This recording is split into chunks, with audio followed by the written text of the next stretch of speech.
नमस्कार दोस्तों, स्वागत है एक बार फिर से आपके अपने YouTube चैनल एमपी ऑफिशियल पर। फ्रेंड्स, आज आपके लिए लेकर आया हूं जीके के 30 महत्वपूर्ण क्वेश्चन जो कि एग्ज़ाम के पॉइंट ऑफ व्यू से बहुत ही इंपॉर्टेंट है दोस्तों। बहुत ही सिलेक्टेड क्वेश्चन है और आपके लिए बहुत ही उपयोगी साबित होंगे। तो चलिए बिना किसी देरी के वीडियो को शुरू करते हैं। दोस्तों, हमारा पहला प्रश्न है, उच्च न्यायालय के न्यायाधीश की सेवानिवृत्ति की आयु क्या होती है? दोस्तों, सही जवाब है 62 वर्ष। उच्च न्यायालय के न्यायाधीश 62 वर्ष की आयु तक उनके पद पर रह सकते हैं। Option C. प्रश्न नंबर 2, केंद्रीय वित्त आयोग की स्थापना कितने वर्ष बाद की जाती है? दोस्तों, सही जवाब है ऑप्शन डी, 5 वर्ष।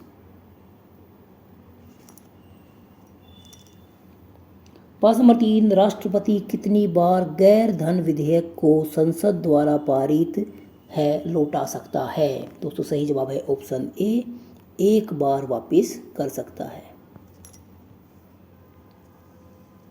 प्रश्न नंबर 4, मौलिक अधिकारों पर सीमित नियंत्रण कौन लगा सकता है? दोस्तों, सही जवाब है ऑप्शन बी, राष्ट्रपति। प्रश्न नंबर 4, निम्नलिखित में से किस राज्य के राज्यपाल को आदिवासी क्षेत्रों के संदर्भ में विशेषाधिकार प्राप्त नहीं है? तो सही जवाब ऑप्शन सी, मेघालय। प्रश्न नंबर 6, उपराष्ट्रपति का पद संविधान में प्रारंभ से ही है? Option C. प्रश्न नंबर 7, प्रदेश के राज्य निर्वाचन आयोग संविधान के किस अनुच्छेद के अंतर्गत स्थापित हुए हैं? तो सही जवाब ऑप्शन बी, अनुच्छेद 324।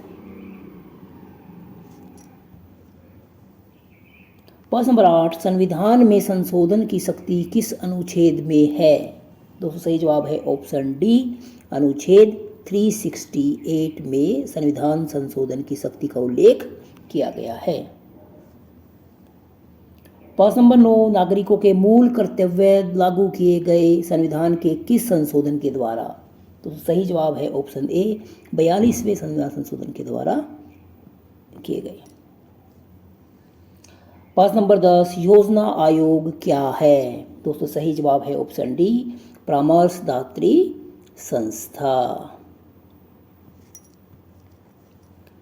प्रश्न नंबर 11, भारतीय नागरिकों का यह मूल कर्तव्य नहीं है?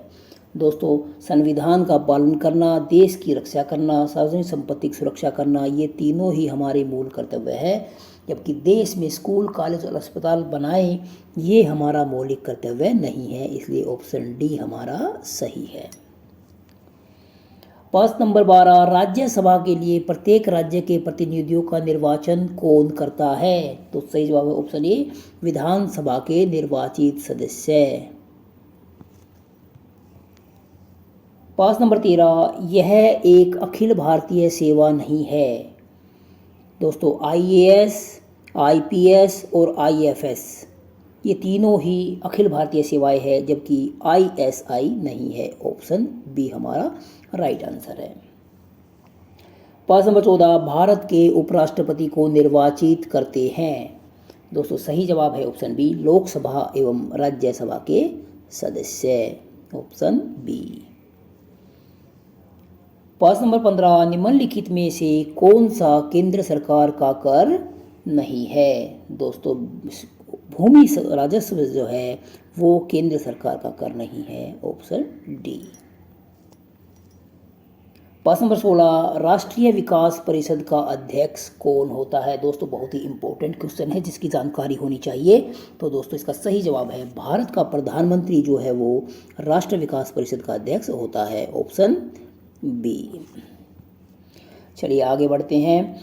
प्रश्न नंबर 17, 6 से 14 वर्ष की आयु के बच्चों को निःशुल्क एवं अनिवार्य शिक्षा संविधान के 86वें संशोधन द्वारा किसके अंतर्गत किया गया?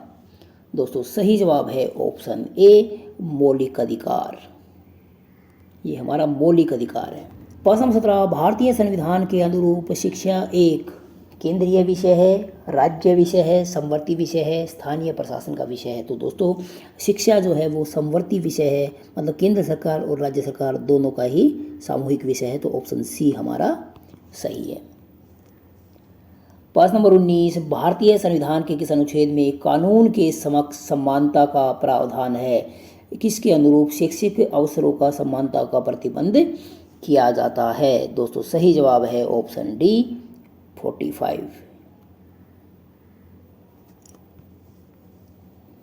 प्रश्न नंबर 20, संविधान में वर्णित मौलिक अधिकारों में से कुछ में से सशस्त्र बलों के सदस्यों को वंचित करने के संबंध में निम्नलिखित में कौन सा निर्णय ले सकता है?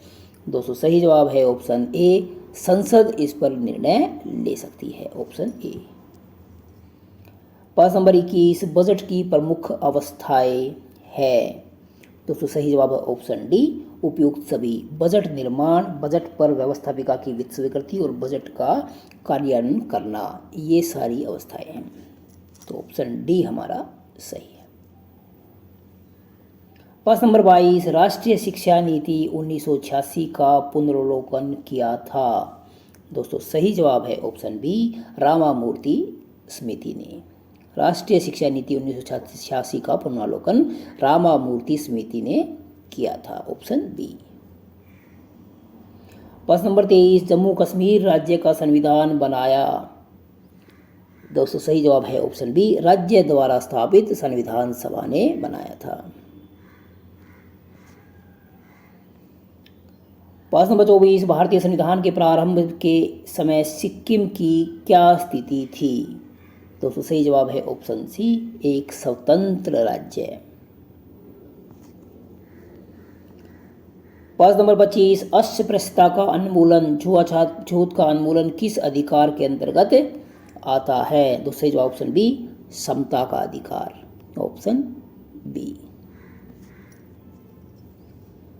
अगला प्रश्न हमारा, राज्य लोक सेवा आयोग के अध्यक्ष कितने वर्ष के लिए अपना कार्यभार संभालते हैं? दोबारा सुनिएगा, राज्य लोक सेवा आयोग के अध्यक्ष कितने वर्ष के लिए अपना कार्यभार संभालते हैं? दोस्तों सही जवाब है ऑप्शन सी, 6 वर्ष अथवा 62 वर्ष की आयु तक जो भी पहले हो उनका कार्यकाल रहता है।